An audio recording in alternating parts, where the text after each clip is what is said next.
All right, so get this. We're diving deep into those crazy Los Angeles wildfires back in November 2023. Oh, yeah. Those were intense. But get this. This isn't just about the fires themselves, okay? We're going to peel back the layers and uncover how they actually ended up sparking this whole conversation about US foreign aid. Where is America sending its money? Yeah, that's a really interesting angle. Right? I mean, these fires were obviously tragic, huge scale. Totally. And then you had the whole American celebrity thing adding a whole other dimension to the story. It's especially wild when you consider what was happening in Gaza at the same time. It's like two totally different worlds colliding. Yeah, exactly. So we've got a mountain of sources here. Videos, news articles, social media posts, the whole shebang. And they don't just tell the story of the destruction, they actually paint this picture of the financial chaos it exposed and how the whole thing went global. Yeah, it's crazy to think about just how big this thing was. Over 14,000 acres burned, more than 5,000 buildings just gone. And it's already being called one of the most expensive fire disasters ever. Yeah. And you have to remember, these are neighborhoods where a basic house costs what, $4 million to start? Yeah, we're not talking about your average suburban cul-de-sac here. Not at all. And it's not just any houses burning, right? We're talking A-list celebrities living right in the middle of it all. Oh, yeah. You had Paris Hilton, James Woods, Mandy Moore, all over the news and social media sharing their experiences. It was everywhere. It was insane. And it's those personal stories, especially from people like Mandy Moore, that really brought home the human cost. Yeah. She was talking about her whole neighborhood being wiped out. Jeez. Family, her brother and his family, close friends who had just had a baby, everything gone. It's just heartbreaking to even think about. Yeah, you really go from thinking about statistics to real people's lives being completely turned upside down. Yeah. It's one thing to hear about X number of homes destroyed, but then when you hear a story like that, yeah, it just hits so much harder. Yeah. And when you bring the financial side into it, it gets even more daunting. Oh, for sure. We're potentially looking at over $150 billion in damages. Yeah, it's just an astronomical number. It's hard to even wrap your head around that kind of money. Right, and that's a monumental hit to everyone, individuals, families, the entire California economy. Yeah, it's like a ripple effect of financial pain. Absolutely. And then this is where things get really scary. The fires kind of exposed this ticking time bomb, the whole insurance crisis in California. Oh, yeah. This was a big deal. You already had all these insurance companies freaking out about climate change and the risk of these mega wildfires. But this event kind of pushed a lot of them over the edge. They couldn't ignore it anymore. Right. And then you had State Farm, one of the biggest insurance companies out there, canceling over 300,000 home insurance policies. Whoa. And a lot of them were right in those high-risk fire zones. So it's like a double whammy. You lose your home in this devastating fire, and then you realize you're probably not even fully insured. What a nightmare. It's like a worst-case scenario. It really makes you think, though. In a world where these kinds of disasters are becoming more frequent, more intense. Right. How do we adapt? How do we protect ourselves? Yeah, that's a million-dollar question. And it's not just a California problem. It's something the whole world has to figure out. All right, now for the plot twist. The connection to Gaza. Okay, it might sound totally random, but trust me, it's not. Okay, I'm intrigued. American activists and commentators started drawing some pretty strong parallels between what was going on with these California fires and what was happening in the conflict over in Gaza. Interesting. Groups like Code Pink, who are known for their anti-war activism, they kind of zeroed in on this apparent contradiction.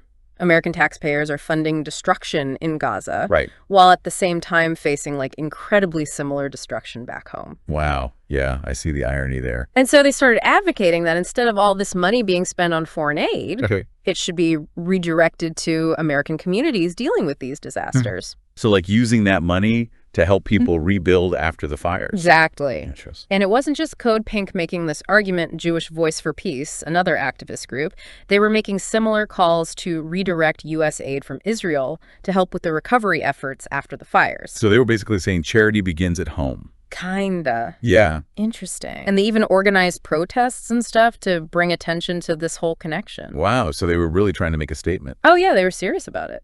It's really fascinating how this whole situation forced this public debate about where America's priorities actually lie when it comes to its foreign policy. Suddenly people had to ask, should we really be spending billions of dollars on aid overseas when our own citizens are dealing with a disaster of this magnitude? It's a tough question. Really tough. And there are no easy answers. To give you an idea of like the sentiment out there, one activist from Jewish Voice for Peace said, and I quote, "Instead of allocating resources to make our country good to live, our government puts billions of dollars to support Palestinian genocide in Gaza." Whoa, that's a pretty strong statement. Yeah, it's definitely loaded language. Yeah, genocide is a very serious accusation. It is, and it definitely highlights how much emotion and political division there is surrounding this issue. Yeah, I mean, this is a really sensitive topic. It is, and it's super important for everyone listening to understand that we're not here to endorse any one side, you know? We're just laying out the different viewpoints that emerged after these events. Right, just presenting the facts. Exactly, pure and simple. Understanding the context of these statements, especially within the long-running debate about U.S. involvement in the Israeli-Palestinian conflict, is really, really important. Yeah, you can't just take these statements at face value. You have to understand where they're coming from. Exactly. But there's no denying that the fires really added fuel to that fire. Pun intended.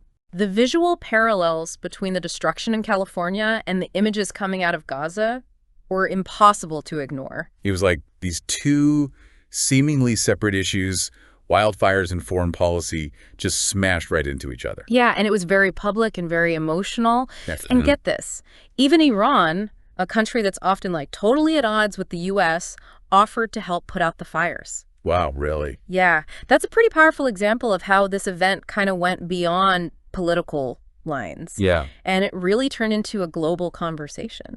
And it's crazy to think that all of this stemmed from a natural disaster in California.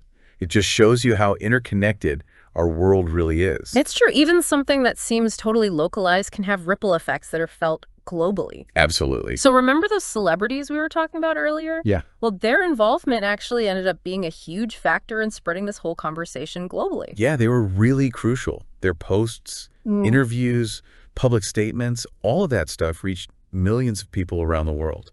And people were already following these celebrities for other reasons, right? Movies, music, whatever. Right. So they were way more likely to actually pay attention to what they had to say about the fires and everything that came after. Makes sense. It's like a textbook example of how celebrity influence can really shape public discourse and even have an impact on political debates. It's powerful stuff. It is. And it wasn't just American celebrities chiming in either. International figures were drawing comparisons between the fires and events in Gaza, too. Oh, wow. So it really was a global conversation. Yeah, it was. So who were some of these international figures? Well, take British activist Chris Williamson, for example. He tweeted, "Los Angeles fires look like Gaza. The difference is that the destruction in Gaza was deliberately inflicted by the criminal entity with the collusion of the United States and the United Kingdom." Wow. That's quite a statement. Yeah, it's definitely strong language. It really highlights how differently people view this issue and how deep those divisions run. Yeah, it's like looking through two completely different lenses. And Williamson himself is a pretty controversial figure. He's known for being outspoken, sometimes even inflammatory. Yeah, I can see that. But whether you agree with his statement or not, it really shows how these fires became a flashpoint for these much broader geopolitical discussions. It's like they became a symbol for something much bigger. Right. It's a reminder that even events that seem isolated can get caught up in these international narratives and power dynamics. Right. Nothing exists in a vacuum. Okay, so we've talked about the human impact, the political side of things, but then there's also the financial side. Right, the economic fallout. And the sheer scale of the damage actually caught the attention of these big global outlets like The Economist and the Financial Times. Oh, wow. So this was a big deal even on the international financial scene. Huge. The Financial Times described it as a wealthy refugee crisis, pointing out how even the wealthiest neighborhoods were literally turned to ash. It's hard to imagine having that much wealth and then suddenly losing everything. It's devastating. And The Economist, they call the fires among the most expensive ever in the history of the world. It's mind-boggling. And their reporting really drove home the point that even affluent communities are vulnerable in this era of climate change and these increasingly frequent natural disasters. Right. Just because you have money doesn't mean you're immune to the forces of nature. Absolutely. And they raised some really important questions about whether the current insurance models can even hold up, especially in these high-risk areas. Yeah, that's a huge concern. Like, is insurance even going to be a viable option in the future? Right. It's a wake-up call not just for California, but for the whole world. We have to seriously rethink how we prepare for and try to lessen the impact of these kinds of destructive events because they're only going to become more costly. And remember, all of this was happening as Los Angeles was getting ready to host the 2028 Olympic Games. Oh, yeah, that's right. So you've got this immediate crisis to deal with while also trying to plan for this massive international event just a few years down the line. That must have been incredibly stressful. It throws into sharp relief how disasters can really disrupt even the most carefully laid plans. Totally. Cities have to be much more resilient and adaptable when faced with these kinds of unexpected challenges. It's not just about planning for the best case scenario anymore. It's about being prepared for anything. Exactly. And it shows how crucial long-term planning and investing in infrastructure that can actually withstand the impacts of climate change. You know, we can't just be reactive. We have to be proactive. Okay, so we've talked about the big picture stuff, but let's bring it back down to earth for a second and look at some of the specific details from our sources. Okay. Because they really bring this whole story to life, you know? Remember those images of completely charred cars and landscapes that looked like something out of a post-apocalyptic movie? Oh, yeah. Those were haunting. They were everywhere. It was surreal. Yeah, they really conveyed the sheer scale and intensity of these fires. And then there was that video clip of James Woods, the actor, breaking down on a talk show as he talked about losing his home. Oh, yeah, I remember that. It was raw and emotional. You could really feel his pain. It was a stark reminder that even those who are wealthy and famous aren't immune to the devastating effects of these disasters. No one is immune. And Mandy Moore's account when she said, "Every house on our street is gone. My relatives, my brother, my brother's wife, 6 weeks after receiving their first child, our best friends, all of these disappeared." It's just chilling. Yeah, it's hard to even imagine going through something like that. You could feel the sense of loss and bewilderment in her words. Definitely. And those time-lapse maps that showed how terrifyingly fast the fires spread. Oh, yeah, those were scary. You could see how quickly these flames could just engulf huge areas. And that makes it almost impossible for firefighters to contain them. Yeah, it's a stark reminder of the power of nature and how much we still have to learn about managing these events. It's humbling. It is. And it makes you realize how important early warning systems and evacuation plans are. Minimizing the loss of life and property is paramount. Okay, so we've covered a lot of ground. The fires themselves, the financial fallout, the unexpected connection to Gaza, and how this whole thing became a global discussion. It's been a whirlwind. It has. But it really shows how something that starts as a local disaster can have these huge consequences, both politically and economically. Yeah, it's all interconnected. Exactly. But before we move on to the next part of this deep dive, there's one more critical piece we need to unpack. The insurance crisis and what it all means for the future. Okay. Because that's where things get really real. Yeah. We need to understand how these fires exposed the weaknesses in our insurance systems and what that means for individuals, communities, and even governments around the world. Let's do it. All right, let's dive in. What we saw in California, I mean, that wasn't just a one-off thing. You know, it's like a flashing red light, a sign of this much bigger trend. Oh, yeah. This gap between the risks we're all facing and our ability to actually insure ourselves against them, it's widening. So basically climate change and how it's fueling all these massive natural disasters. Exactly. Climate change is making everything more extreme, right? Yeah. Wildfires, hurricanes, floods, droughts, you name it. It's like the whole planet's going haywire. And as these things become more common, they're just putting a ton of strain on the way insurance has always worked. Because the potential for damage and payouts is just too much for these insurance companies to handle. Exactly. Yeah. Imagine a massive wildfire ripping through a neighborhood where homes are worth millions. Oh, yeah. The potential payouts for insurance companies would be insane. Astronomical. No wonder they're getting nervous about insuring properties in those high-risk zones. I wouldn't want to be in their shoes. It all comes down to risk versus reward. Right. And for a lot of these companies, the risk in those danger zones is just way outweighing the potential profit. So what happens to the people who live in those areas? If they can't get insurance, what are they supposed to do when disaster strikes? That is the million-dollar question. Right. Literally. And it's one that policymakers, insurance companies, communities around the world are all wrestling with right now. So no easy answers. Unfortunately not. It's a complicated problem with no quick fix. But there are a few different approaches people are exploring. Okay, so let's break it down. What are some of the options? Well, one option is government intervention.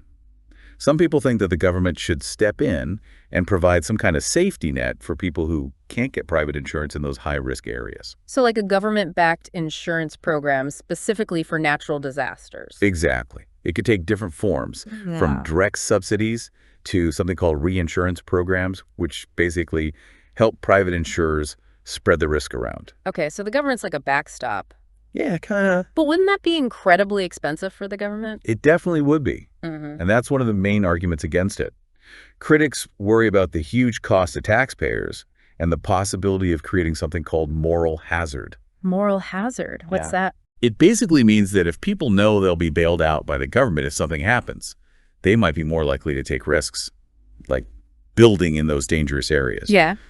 because they know they'll be covered. Oh, I see. So it's like removing the consequences could lead to bad decisions. Exactly. Okay, what are some other options? Another approach is focusing on risk mitigation, basically taking steps to reduce the chances of those disasters happening in the first place, or at least making them less severe. So things like better forest management to prevent those massive wildfires, tougher building codes to help structures withstand hurricanes, improving flood control infrastructure. Exactly. The idea is that if we invest in those measures, we can lower the overall risk, and that could make insurance more affordable over time. It makes sense in theory, but wouldn't that also be incredibly expensive and time-consuming? It definitely requires a lot of upfront investment, but the argument is that it'll save money and lives in the long run by preventing those disasters, or at least making them less impactful. It's playing the long game. I can see that. And then there's another idea gaining traction. It involves using technology and data to better assess and manage risk. Okay, so like AI and big data coming to the rescue. Pretty much. We're talking about things like artificial intelligence, machine learning, advanced sensors to monitor and predict natural hazards. So basically using all that data to get a clear picture of the risks and then make smarter decisions about insurance. Exactly. It could help insurance companies create more accurate and personalized policies, rewarding people who take steps to reduce their own risk and charging higher premiums to those who choose to live in those high-hazard zones. That sounds like it could make the whole system fairer. That's the hope. It could also encourage people to be more proactive about reducing their own risk. Like taking steps to make their homes more fire resistant or maybe even relocating to a safer area. Exactly. But of course, there are privacy concerns with all this data collection. Yeah, some people might not be comfortable with insurance companies having access to so much personal information. That's a legitimate concern. And it's something that needs to be carefully considered as these technologies evolve.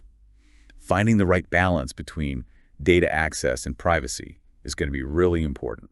So it seems like there are a lot of moving parts here and no easy answers. That's the reality. We're in uncharted territory.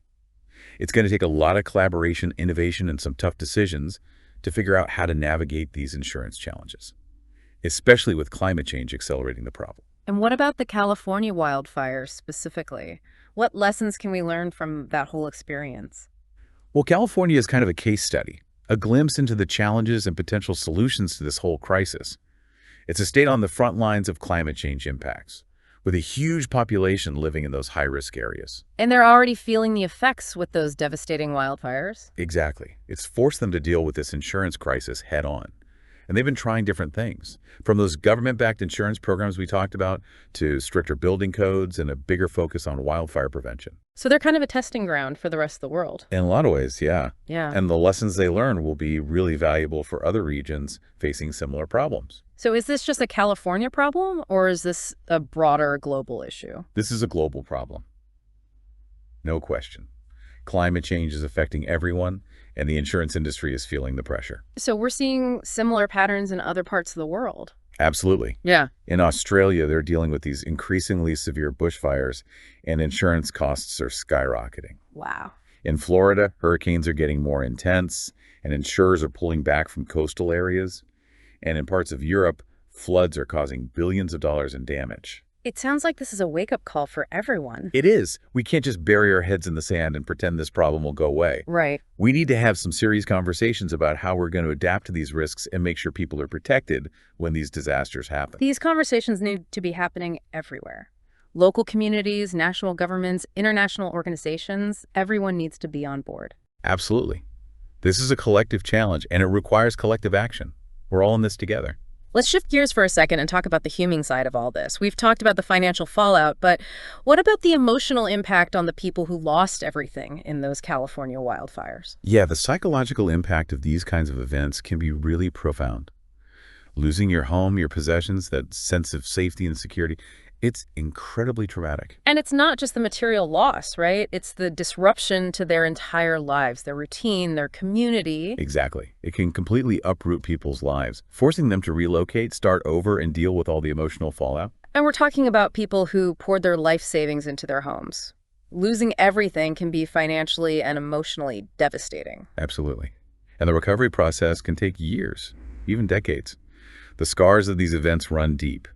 So what kind of support is there to help people cope with those traumatic experiences? There are a lot of resources available, from government agencies to nonprofit organizations, offering things like counseling, financial assistance, and other forms of support. It's important to remember that asking for help in those situations is a sign of strength, not weakness. Absolutely. It's so important to reach out for support when you need it and not try to go through it alone. And for those of us who weren't directly affected by these disasters, what can we do to help? There are so many ways to contribute, from donating to relief organizations, to volunteering your time and skills. Even small acts of kindness and support can make a huge difference to someone who's struggling. It's all about showing up for each other, being there for one another during those tough times. Yeah, Clay.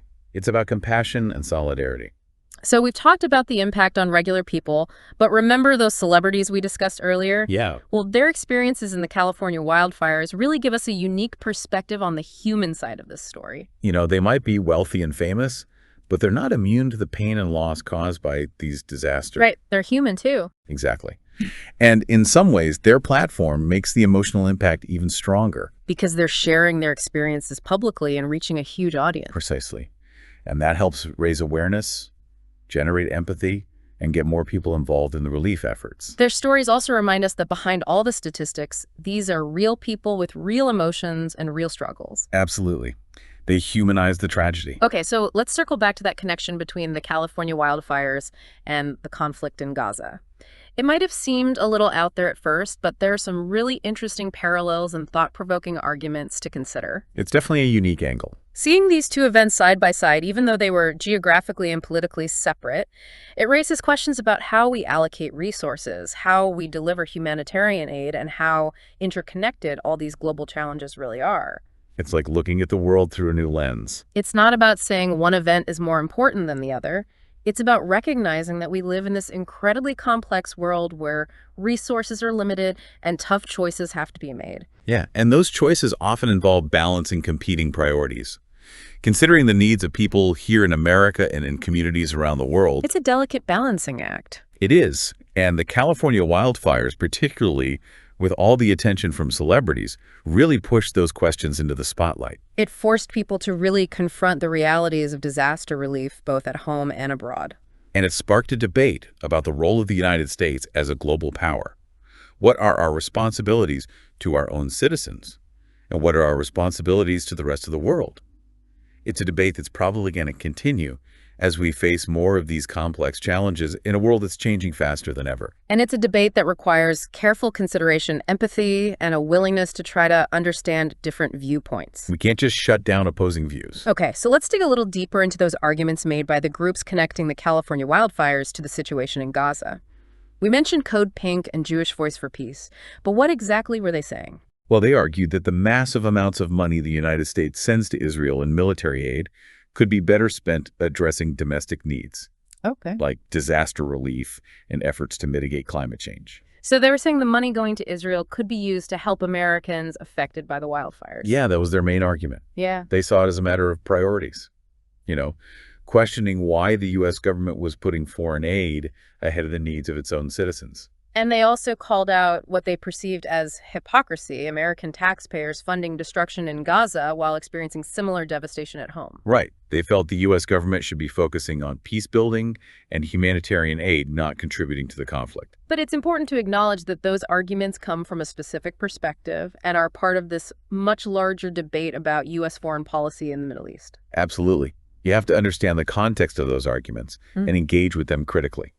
There are a lot of different perspectives and nuances to consider. And again, we're not advocating for any particular viewpoint here. We're just laying out the different arguments that emerged after these events. Just trying to present a balanced view. Exactly. Those arguments about U.S. foreign aid might seem like a distraction, but they touch on some fundamental questions about the role of government and how resources should be allocated. Yeah, like what should we be focusing on as a country? Right. What deserves our attention and resources? They also raise questions about how we define national security and the most effective way to achieve it. Those are tough questions with no easy answers. Yeah.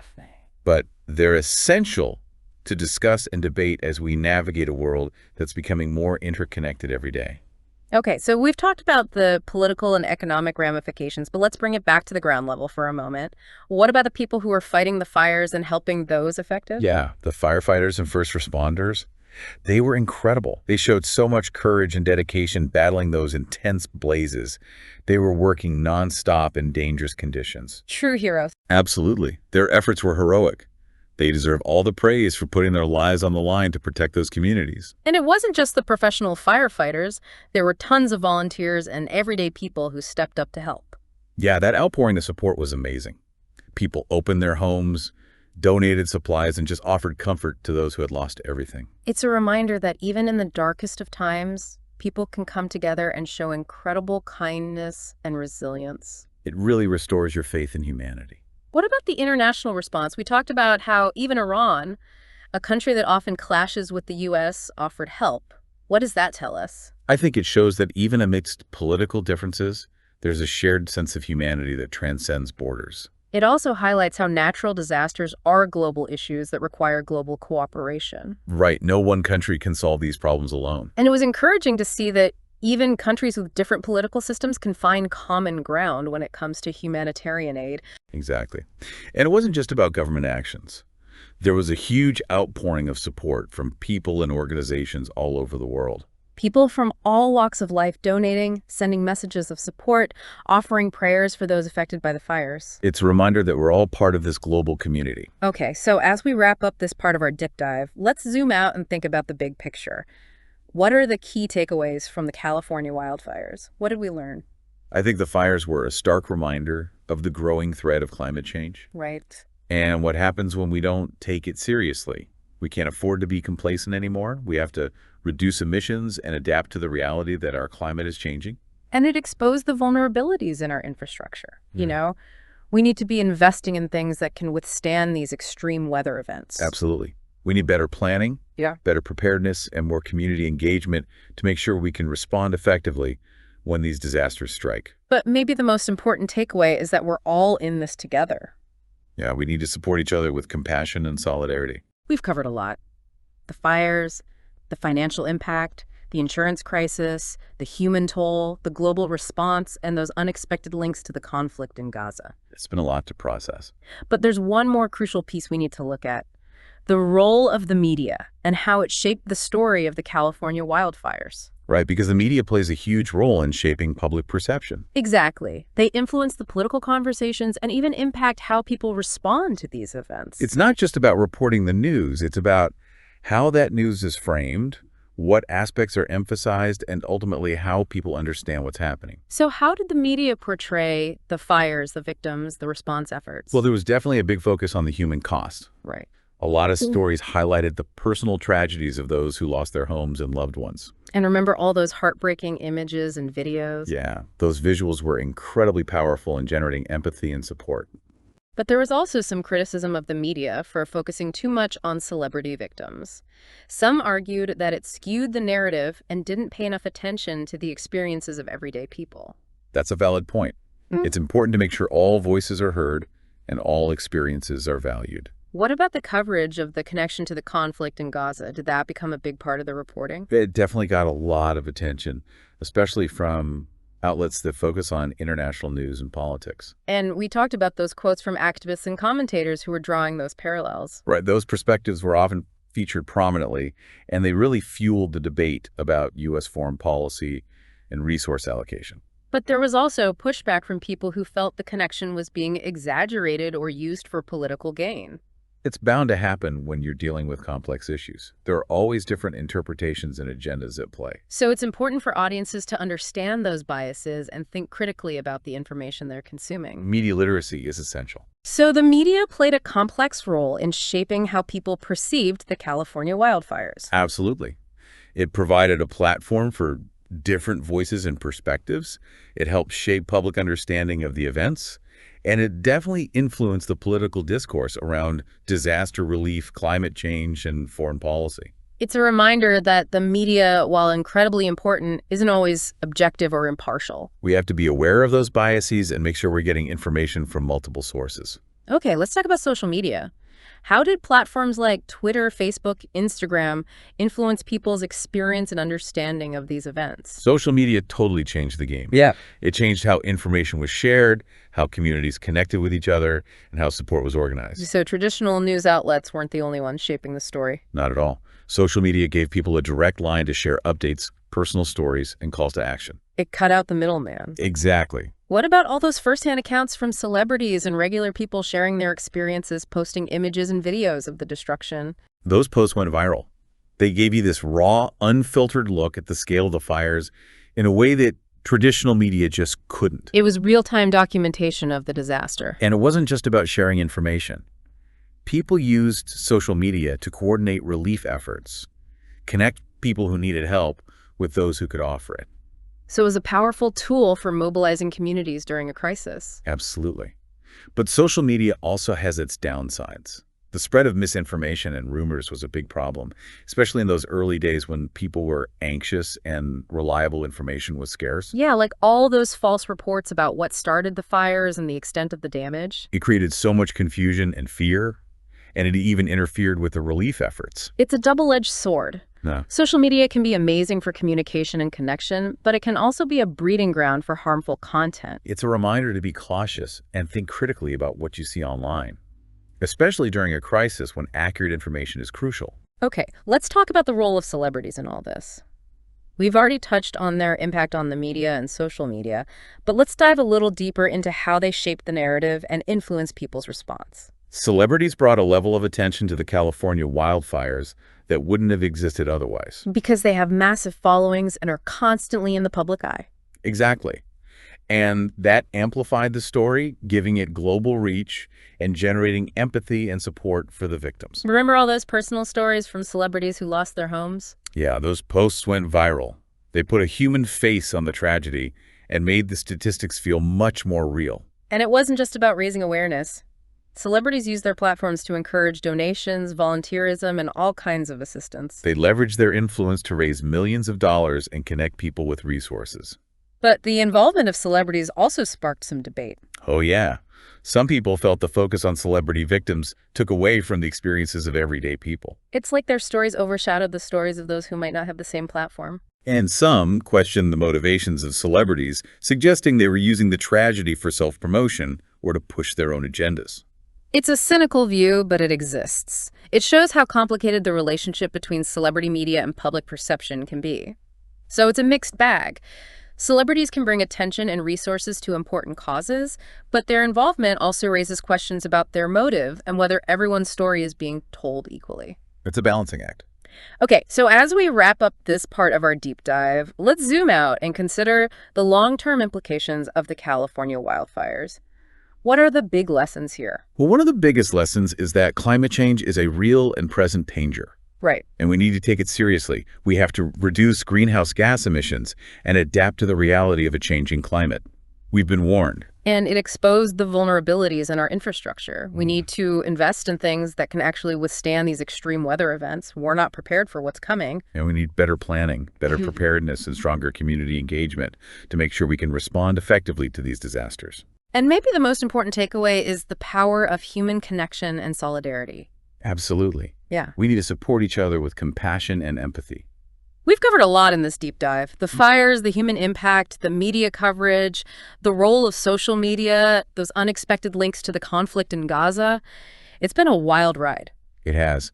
It just shows how complex and interconnected these issues really are. But before we move on to the last part of this deep dive, there's one more crucial aspect we need to explore: the role of resilience and what it means for our collective future. That's a great point. Because resilience is about more than just bouncing back from a disaster. It's about creating systems and mindsets that can weather the storms. Yeah, it's about being prepared for the unexpected and adapting to change. Exactly. Yeah, it really makes you think, right? Resilience isn't just about like dusting yourself off after something bad happens. It's about building systems and mindsets, communities that can bend without breaking.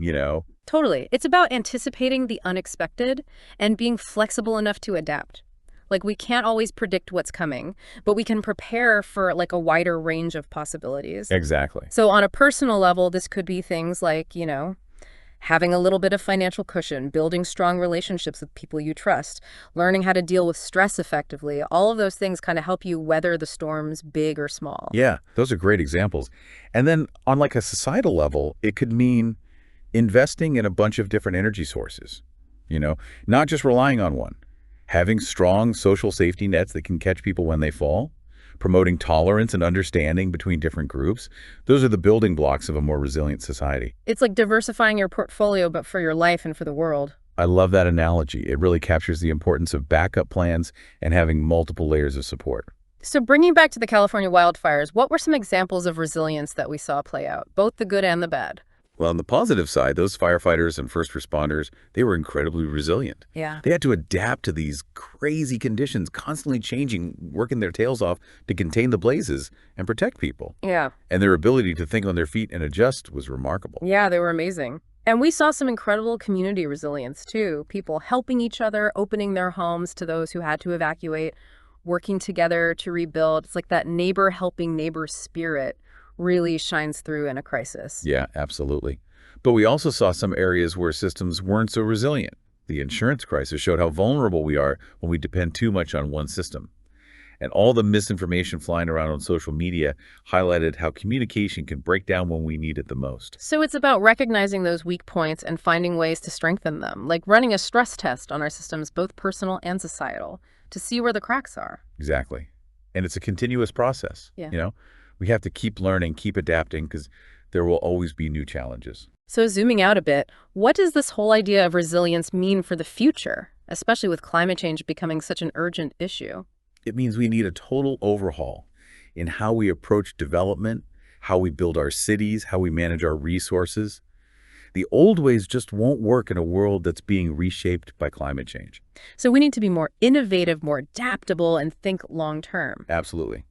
We can't just be focused on the here and now. It sounds like a whole new mindset is needed, moving away from trying to control nature and more towards finding ways to live in harmony with it. Exactly. And it's not just about physical things like infrastructure. It's also about building social and psychological resilience, equipping people with the skills and mindsets to adapt to change, deal with uncertainty, and find meaning and purpose even when things are tough. So fostering a culture where we value being adaptable, being creative, working together, those are the skills that will help us navigate the future. Absolutely. And it's a future that we all have a role in creating. It starts with each of us making choices that promote resilience in our own lives and in our communities. So for those of you listening, think about what we've talked about today. How can you apply this idea of resilience to your own life, your own community? How can you create those systems and mindsets that are flexible enough to weather the storms that are inevitably coming? It's a challenge, but it's also an opportunity. We have the chance to embrace the unknown, learn from the past, and build a future that's not just sustainable, but truly resilient. That's all the time we have for today's deep dive. We've gone from the ashes of those California wildfires to the seeds of a more resilient future. We hope this conversation has given you some things to think about. It's a complex issue with a lot of angles, and the conversation definitely doesn't end here. But before we go, we'll leave you with one final thought. How can we as individuals and as a society truly embrace this concept of resilience and weave it into everything we do, not just when disaster strikes, but in the everyday choices we make? It's a powerful question. It challenges us to think beyond the immediate and consider the ripple effects of our actions. It's a call to be adaptable, to be innovative, to work together as we face the unknown. Thank you for joining us for this deep dive. We're excited to explore more thought-provoking topics with you next time.